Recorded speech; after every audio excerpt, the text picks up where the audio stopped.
حضرت مولانا علی شر حیدری شہید رحمۃ اللہ تعالیٰ علیہ، آپ نے شاید انہیں خطابت کے میدان میں سنا ہو، میں نے ان کے سامنے زانو تلمذ پھیلا کر سبق پڑھا ہے، میرے استاذ ہیں ماشاء اللہ۔ حضرت حیدری شہید رحمہ اللہ حضرت حجت اللہ فی الارض مولانا محمد امین صفدر اکاڑوی رحمہ اللہ کے براہ راست شاگرد تھے۔ حضرت حیدری شہید رحمہ اللہ حوالہ جات پہ حوالہ جات دیتے نا، تو میں نے ایک دن حضرت حیدری شہید رحمہ اللہ سے پوچھا، بادام کھاتے ہیں آپ، اخروٹ کھاتے ہیں، آپ کی کیا مغزیات ہیں کھانے کے، حوالہ جات آپ کو یاد ہے؟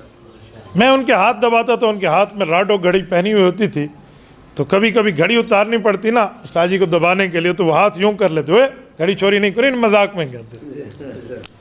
میری گپ شپ تھی تو فرمانے لگے، بات تو تیری ٹھیک ہے، اب تجھے جواب دوں جو کون سا بادام کھاتا ہوں، یا تجھے اپنے استاذ کا واقعہ سناؤں؟ واقعہ سنا دیں۔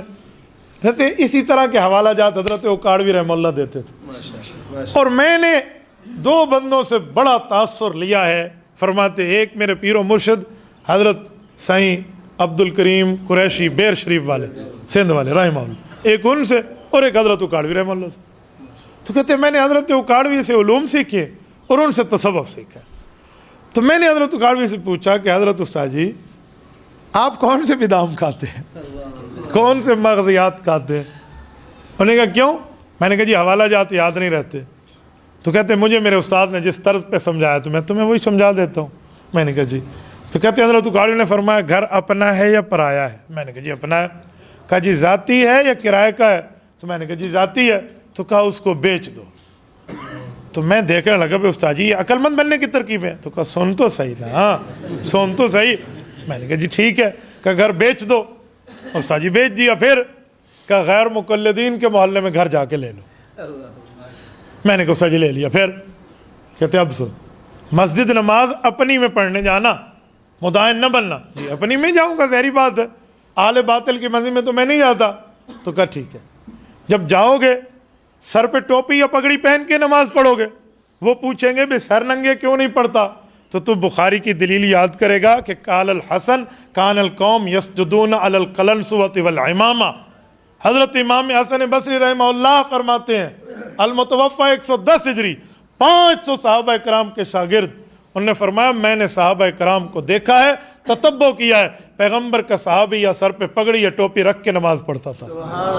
تو دلیل دے گا، پھر وہ آگے سے جائے گا اور وہ تجھے کہیں گے بھائی تو ہاتھ جو اٹھاتا ہے، کانوں تک ہاتھ اٹھاتا ہے اللہ اکبر کے لیے، کبھی کندھے تک ہاتھ اٹھا لے، کندھے تک، کبھی سینے تک، یہ کندھے والی باتیں نہیں ہے، ہزا من کی بھائی جی ہے، تو پھر من کی بھائی پہ عمل کیوں کرتے ہیں؟ حیا لوز نہیں، صرف ایک کانوں والی ہے حدیث۔ تو تتبع کرے گا، فقہ حنفیہ میں تجھے ملے گا کہ اس مسئلے پہ امام صاحب فرماتے ہیں حدیثیں تو کئی ہیں، یہاں پہ ہے، یہاں کندھے پہ ہے، کانوں پہ ہے، تو کس پہ عمل کریں؟